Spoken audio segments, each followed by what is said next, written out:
Bismillahirrahmanirrahim. Assalamualaikum warahmatullahi wabarakatuh. Sahabatku, berjumpa kembali dalam Ustadz Aris Wibo Channel. Apa kabarnya hari ini? Mudah-mudahan dalam keadaan sehat walafiat, senantiasa dalam lindungan Allah Subhanahu wa taala. Sahabatku, pada kesempatan kali ini kita akan membahas tentang tafsir surat Al-Jumu'ah. Surat Al-Jumu'ah merupakan surat Madaniyah, diturunkan setelah Rasulullah SAW hijrah ke Madinah.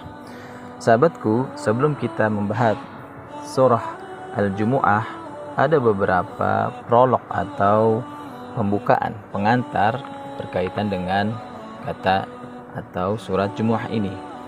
Dalam surat Al-Jumu'ah ini berarti Allah lah yang memberi nama hari. Dalam penciptaan manusia, Allah beri jatah umur masing-masing makhluknya. Ada bilangan tahun, bilangan bulan, minggu, hari. 1 tahun ada 12 bulan.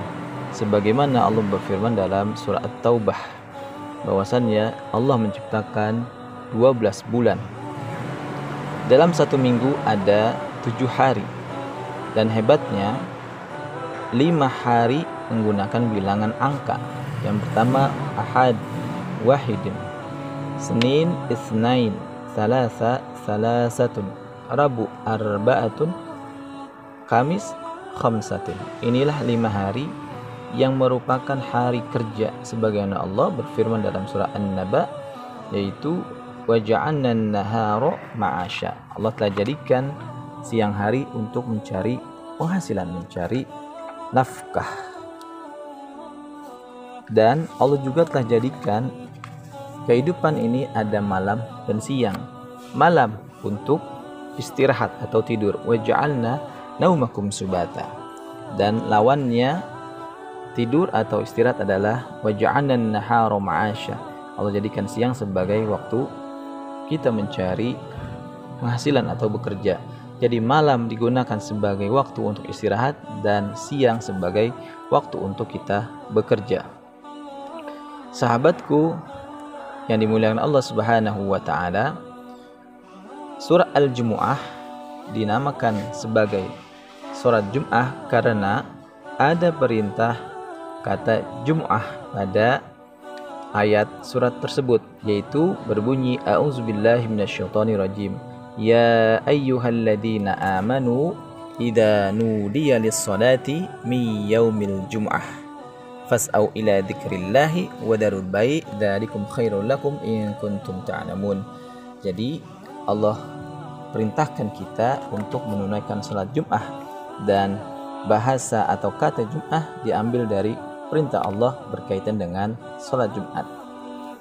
Sedangkan asbabun nuzul berkaitan turunnya surat ini adalah karena ada 2 peristiwa.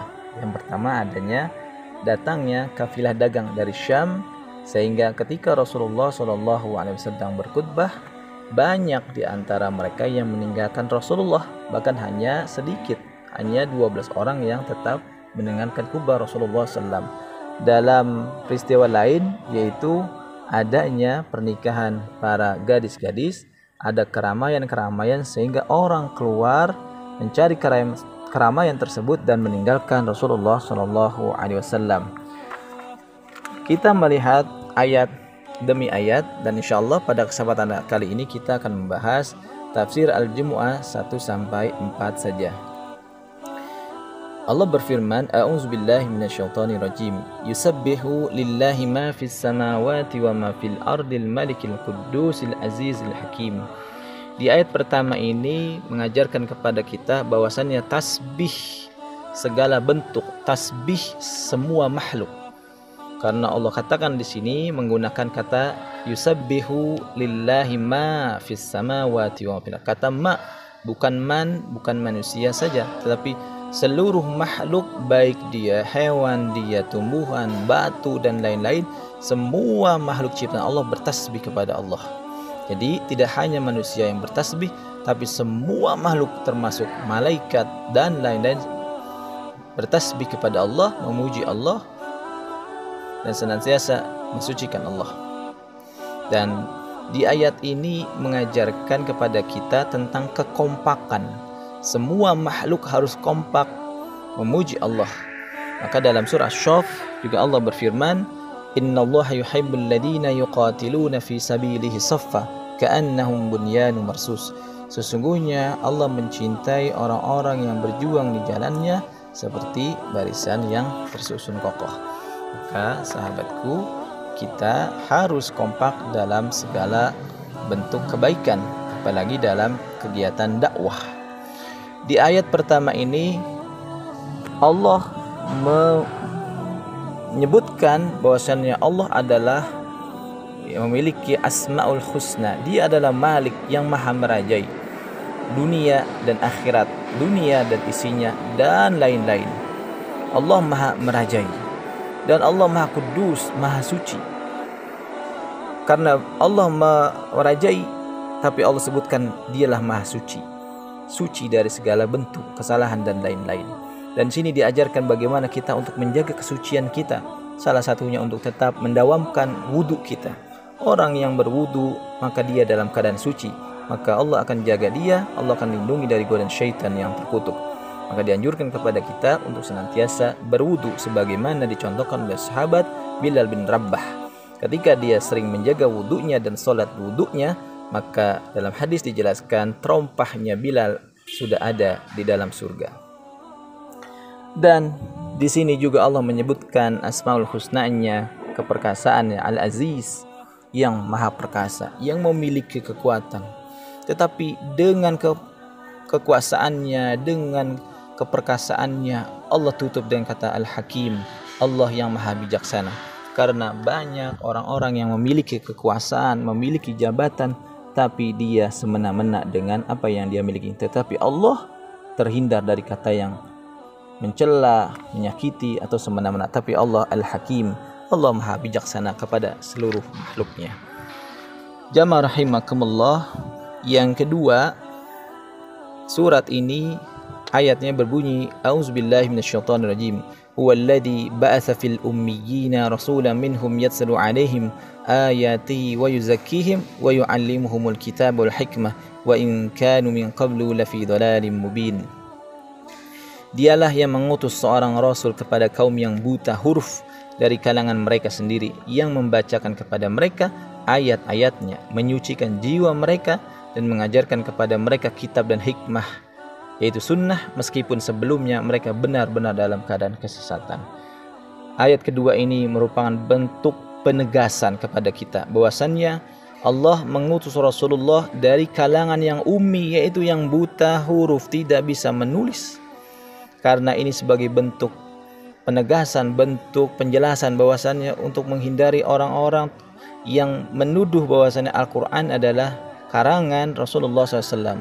Karena Rasulullah orang yang tidak bisa membaca dan tidak bisa menulis, maka tidak mungkin Al-Quran menjadi tulisannya Rasulullah SAW. Inilah penegasan dari Allah. Yang selanjutnya, tugas para nabi dan rasul adalah yatslu 'alaihim ayatihi, membacakan ayat-ayatnya, menyampaikan ayat-ayatnya. Jadi tugas kita, tugas dai adalah menyampaikan ayat-ayat Allah kepada keluarga kita, kepada tetangga kita, kepada masyarakat. Yang kedua, tugasnya adalah wa yuzakkihim wa yu'allimuhumul kitab, yaitu mensucikan jiwa kita, jiwa-jiwa mereka, yaitu dari dosa-dosa yang melekat pada diri-diri kita. Dan selanjutnya adalah wa yu'allimuhumul kitab wal hikmah, yaitu mengajarkan kepada mereka kitab dan hikmah sunnah. Kita sebagai seorang dai harus senantiasa menyampaikan Al-Quran dan As-Sunnah. Ajarkanlah As-Sunnah, apa yang disunnah Rasulullah, kita tanamkan, kita praktikkan dalam kehidupan kita. Ihya sunnatih, meninggikan, mendawamkan sunnah-sunnah Rasulullah, sehingga orang yang melihatnya maka dia bisa melakukannya. Dan itu merupakan bentuk tanda cinta kita kepada Rasulullah dengan senantiasa mengamalkan yang sunnah. Yang ketiga, ayat ketiga adalah wa akharina minhum lamma yalhaqu bihim wa huwal azizul hakim. Yang ketiga adalah risalah yang dibawa Nabi bukan sekedar untuk zaman kita saja, untuk zamannya atau zaman Rasulullah saja, tapi untuk generasi-generasi yang lainnya, generasi yang akan datang, yang terus akan membawa kejayaan Islam. Jadi inilah korelasi antara ayat lain yang berbunyi wa ma arsalnaka illa rahmatan lil alamin. Bahwasannya Rasulullah diutus untuk rahmat sebagai seluruh alam. Jadi Islam ini, risalah ini tidak hanya untuk generasi Rasulullah saja, tapi untuk generasi-generasi yang akan datang. Sahabatku rahimakumullah, maka ayat yang keempat Allah tutup dengan dzalika fadlullah yu'ti may yasha wallahu dzul fadlil azim. Demikianlah karunia Allah yang diberikan kepada siapa yang dikehendaki, dan Allah memiliki karunia yang besar. Jadi apa yang Allah berikan kepada kita, kekuasaan, apa yang Allah berikan kepada kita, kelebihan, kemudahan, dan lain-lain, itu merupakan wallahu dzul fadlil azim. Itu merupakan memiliki karunia yang besar dari Allah Subhanahu wa taala, nikmatun azimah, nikmat yang agung, yang luar biasa. Jamaah rahimakumullah, sahabatku, maka dari pelajaran keempat ayat ini adalah ayat yang keempat adalah penegasan bahwa semua ini adalah karunia Allah. Apa yang kita miliki di dunia ini, kesehatan, harta, kedudukan adalah karunia Allah. Maka manfaatkan karunia Allah ini sebaik-baiknya untuk kepentingan dakwah. Itu saja yang bisa kami sampaikan. Mudah-mudahan yang sedikit ini bermanfaat. Kita berjumpa lagi pada kesempatan yang lain. Sahabatku, jangan lupa untuk like, share, and subscribe channel dakwah ini. Assalamualaikum warahmatullahi wabarakatuh.